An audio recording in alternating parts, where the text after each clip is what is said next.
Welcome to This Morning on Asakhe podcast, your daily dose of insightful conversation on current affairs, politics, and social issues. Please share and also follow us on social media at SiteZW. Now, stay tuned to today's episode. Today on the show, we're looking at coalition government for SA. Want to hear your thoughts around that in terms of what will happen there, which coalition works better, and what do you think it works better for South Africans in terms of a coalition. I was saying earlier on that ANC dropped 70-something one votes, seats, not actually seats from Parliament, and also the DA gained 1 or 2, the EFF then lost many seats, I think 9 seats from Parliament there, but also saw the coming of MK, the Mkhonto party, into Parliament. They're so going to see a multi-faceted Parliament there with different parties, and also COP going out of Parliament. It's going to be an interesting one. I'm just go through the results. The ANC there being number 1 on the list got 159 seats in Parliament. DA number 2 got 87 seats in Parliament. MK number 3 party, biggest party now in South Africa, with 58 seats in Parliament. And the EFF with 39 seats in Parliament. IFP with 17, PA with 9, VF Plus with 6, Action SA with 6, ACDP with 3, UDM with 3, ATM with 2, Al Jamar with 2, Bonsa, the one led by Musa Maimane with 2, NCC 2, Rise 2, Good 1, PSA 1, and UAT 1. For me, I love to see new parties.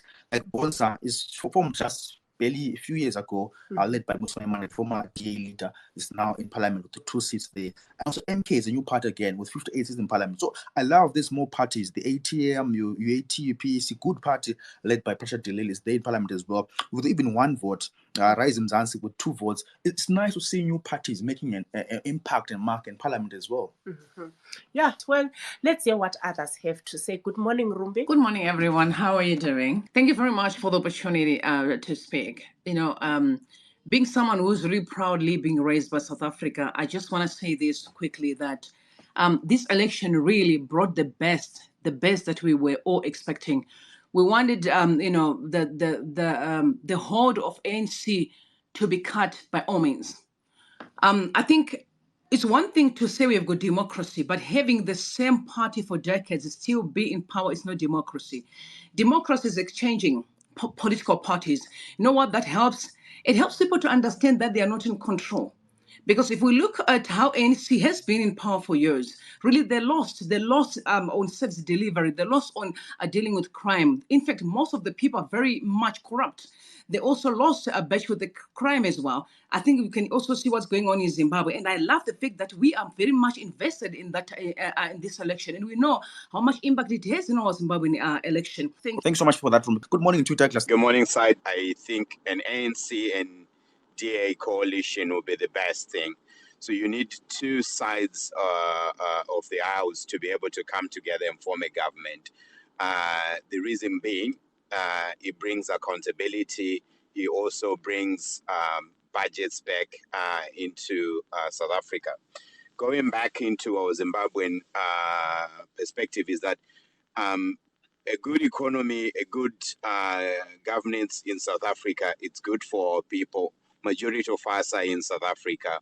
The good economy there, and it'll be good and benefit us Zimbabweans and the rest of us who are more than 1 million of us who are in South Africa. So the way that South Africa government was going now, the ANC government was managing the economy there. We were starting to see as Zimbabwean things. The way that they were managing the councils and the and different provinces, we were seeing a decline, a huge decline, that we were actually going towards the Zimbabwean situation. And we don't want that big economy to be able to do this, because it will impact on the majority of us Zimbabweans as well. To make the ANC go back and look at themselves as well and see where can they do better. I will land there for this morning. Asakhe. Well, thank you so much, Amanda Douglas. Yeah, big up to South Africa and their system of democracy, Brighton, because, looking at this election, they've just put that sort of balance and scale to say, you know what, no one gets to have the upper hand. Let's have them working with others and, you know, being called to account. This is going to be a new era for South Africa. And for me, what strikes me the most is the issue of, if I compare it with Zimbabweans have always been fixated at saying ZANU-PF, MTC, ZANU-PF, CCC. We've always been about these two parties for over the past years. There's MTC 99, ZANU-PF, there was ZANU-PF and ZAPU, there's now ZANU-PF, CCC. But South Africans, now look at the parliament now, it's going to be a different political parties there, some with 2 seats, some with 1, some with 39, some with... So it's going to be a lot of different parties there in parliament, unlike in Zimbabwe, where to focus on 2 parties. Let's go to our next speaker there. Good morning to you, Beggy. Morning. How are you guys? Coalition between ANC and DA might be a recipe for disaster, especially for ANC, because we still have other black folks who still believe DA is still a pro-white, a pro-apartheid system. So I think they may get it now into the coalition, but I don't think after 5 years ANC will even get 20%, because people will believe that it is not, and that will give parties like MK, Zuma, to now show people and point fingers to say, look, we told you about these guys that they don't care about black people and blah, blah, blah. So it's going to be a really, really tough time. And ANC again joining with Zuma after all the fights and all that is happening, it's going to be tough. I think the coalitions will really be something that's going to be difficult for us. But for us as Zimbabweans, I thought this should be a learning lesson. There are 2 things that I picked up that I think probably as Zimbabweans we need to look into. Number one, what do you think about their proportional system? Is it not better than our winner-takes-all system that we have in Zimbabwe, where right now we have a party with 44% for Chamisa? It's not even in government. Like, they don't have executive powers. They don't control anything. Is that even fair for any political system, where you have a party that has 44% not getting anything? But in South Africa, you have, even if you have 2%, 1%, it's enough for you to have a voice. Thank you, Brighton. Well, thank you, Becky, for that contribution. Moving on, good morning, Elmac. Good morning. I'm really concerned about what we call a voter apathy in South Africa, and it's a developing issue looking at our very own elections that actually took place in Zimbabwe. There was only 58.60% of voter turnout, and there was something like 212,000 of spoiled votes. I'm really concerned about the voter apathy that we are beginning to see in Southern Africa, especially among the youths. Let's not pretend. I'm here to address hypocrites who claim that DA ANC coalition will be a sellout. To be honest, these countries have been sold out by revolutionary governments at the very moment of independence. If we are to be honest with our history, let's not pretend this alliance will now be a certain concern. While it has been a standing issue, all is cut sonke. So that's where my concern is. Thank you. Well, thank you so much for that. Let's go to the next speaker. Good morning to you, Njabulo. Good morning, Brighton and Nonhlanhla. The biggest possibility is the ANC and the DA. DA, what it has done is, before elections, it started going underground to try and have these talks with ANC so that they can form a government. And they have been hinting here and there, and we have seen some social media rumors and letters and what, and of which John yesterday, the leader of DA said to the people that he's already put up a team that is going to go out and do the negotiations on behalf of the DA. So there is no way where the DA is going to form a government without the inclusion of ANC, because they can no longer form any government with the other small parties, because they can't make up the numbers. If you want to make the numbers as the opposition only, you have to include MK and EFF, of which DA said they cannot include those 2 guys.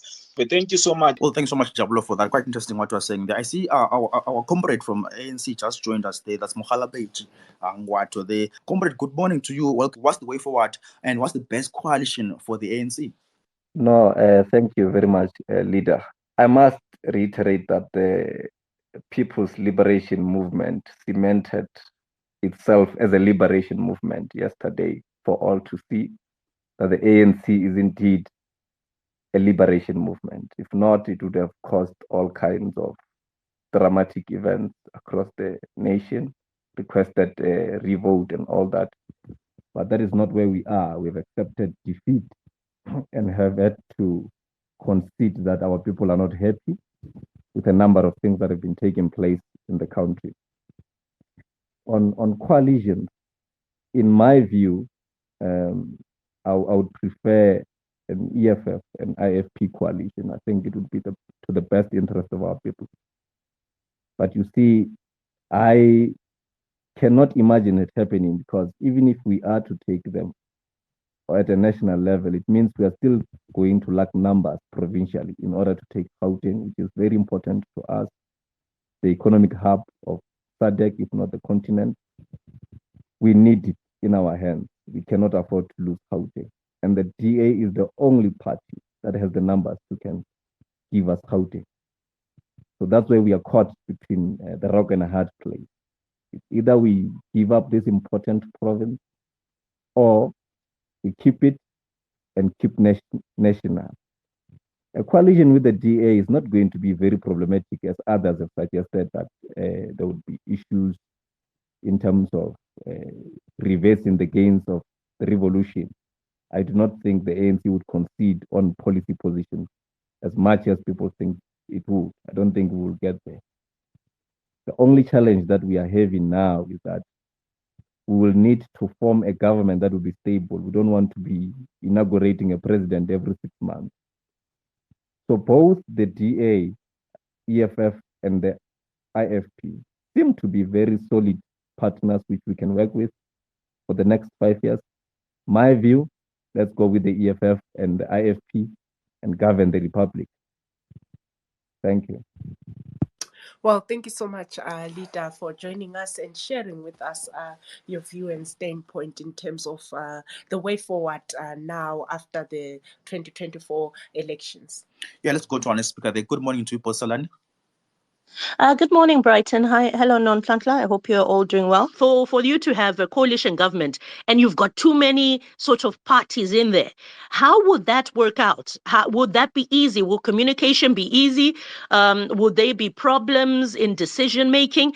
It becomes a lot for people to talk about. But this is what I would have thought, because right now in ANC, obviously there's the breakaway MK. It would have been an opportune time for them to fix whatever went wrong with the two of them, because they're like-minded. Something went wrong somewhere, somehow. And what MK has shown is that they definitely have people who support the MK, just like they're those who still are, supportive of the ANC. So perhaps the best way to deal with this whole dilemma they find themselves in is to fix what's broken, right?